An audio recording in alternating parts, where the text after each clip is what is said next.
उत्तर प्रदेश के विधानसभा चुनाव में लोगों की निगाहें आजमगढ़ पर भी थीं। आजमगढ़ समाजवादी पार्टी का गढ़ माना जाता है। अखिलेश यादव यहाँ के सांसद हैं। उसके पहले उनके पिता मुलायम सिंह यादव यहाँ के सांसद थे और यहाँ से अच्छी खासी सीटें विधानसभा चुनाव में समाजवादी पार्टी जीतती रही है। लेकिन पिछले विधानसभा चुनाव में भाजपा के प्रत्याशियों का वोट शेयर बढ़ा था, उनको अच्छे वोट मिले थे और एक सीट भाजपा ने यहाँ से जीती भी थी। इस नाते भाजपा के समर्थकों को भी, भारतीय जनता पार्टी को भी अब की बार आजमगढ़ से उम्मीदें थी कि शायद उनकी सीट बढ़े, उनके वोट बढ़े। अब रिजल्ट आ चुके हैं। मैं आपको बताने जा रहा हूँ कि आखिर भारतीय जनता पार्टी को कितना वोट आजमगढ़ के जनता ने दिया और कितनी सीटें आजमगढ़ में जीत पाई।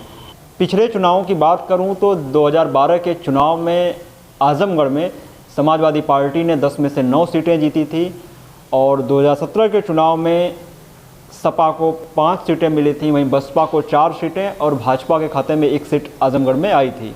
अब मैं आपको सीट वाइज बता देता हूं कि आजमगढ़ की 10 सीटों पर कौन जीता है। आजमगढ़ की सदर सीट से समाजवादी पार्टी के प्रत्याशी दुर्गा प्रसाद यादव जीते हैं। वो वहां पर 8 बार विधायक रह चुके हैं। इस बार 9वीं बार भाजपा के प्रत्याशी को शिकस्त देकर सदर विधानसभा से विधायक बने हैं, चुनाव जीते हैं। वहीं सगड़ी विधानसभा पर पिछली बार बसपा के प्रत्याशी वंदना सिंह चुनाव जीती थी। इस बार वो भारतीय जनता पार्टी का टिकट पर चुनाव लड़ी और चुनाव हार गई। वहां भी समाजवादी पार्टी के ही उम्मीदवार HN सिंह पटेल चुनाव जीते हैं। अतरौलिया सीट से समाजवादी पार्टी के प्रत्याशी संग्राम यादव चुनाव जीते हैं। वहीं गोपालपुर सीट पर भी नफीस अहमद चुनाव जीते हैं, जो कि समाजवादी पार्टी के प्रत्याशी हैं।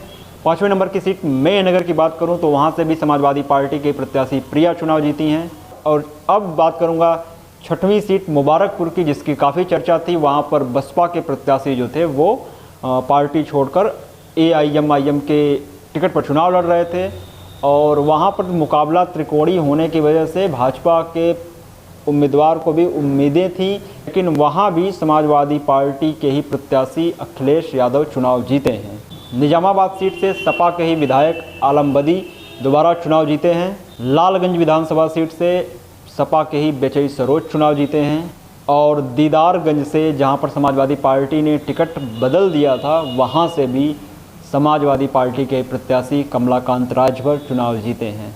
और अब बात करता हूं 10वीं और आखिरी विधानसभा फूलपुर पवई की, जो पिछली बार भारतीय जनता पार्टी जीती थी। वहां से भाजपा के प्रत्याशी अरुण यादव चुनाव जीते थे, लेकिन इस बार वह सीट भी भाजपा के हाथ से निकल गई और वहां से समाजवादी पार्टी के उम्मीदवार रमाकांत यादव चुनाव जीते हैं।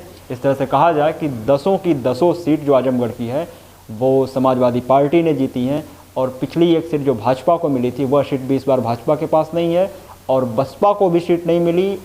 लगभग 2 दशकों से यहाँ जो लड़ाई रही है प्रायः वो सपा और बसपा में ही रही है। समाजवादी पार्टी के उम्मीदवार जीतते रहे हैं और बसपा के भी उम्मीदवार जीतते रहे हैं अलग अलग सीटों पर, लेकिन इस बार न बसपा की कोई सीट आई है न ही भाजपा की कोई सीट आई है। आजमगढ़ की सभी सीटों पर सपा के प्रत्याशियों ने जीत दर्ज की है। हालांकि ध्यान देने वाली बात यह जरूर है कि लगभग 10 सीटों पर भारतीय जनता पार्टी के प्रत्याशी दूसरे नंबर पर रहे हैं और भाजपा का वोट शेयर आजमगढ़ में बढ़ा है।